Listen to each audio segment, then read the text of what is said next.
মাছের চপ বানানো হবে, তার জন্য কড়াইতে পেঁয়াজ, আদা কুচো, রসুন কুচো দিয়ে দিলাম। সুন্দর করে ভেজে নেব। হালকা ভাজা হয়ে গেছে, কাঁচা লঙ্কা কুচি আর টমেটোটা দিয়ে দেবো।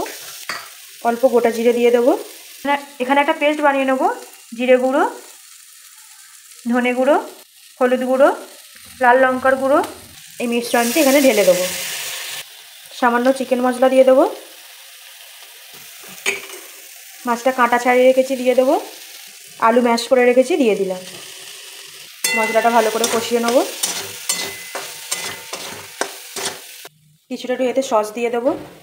এখানে যে আলুর মন্ডটা বানিয়েছিলাম শেপ দিয়ে দিয়েছি। এবার কর্নফ্লাওয়ারে ডোবাবো আর ব্রেড ক্রাম্বসে দিয়ে ভাজবো। এইভাবে একটা করে দিয়ে দেবো কর্নফ্লাওয়ার গোলা জলেতে।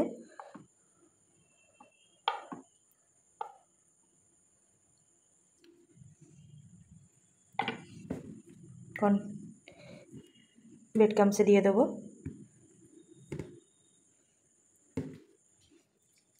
এইভাবে আমরা সবগুলো করে নেব। এইভাবে ভেজে নেব।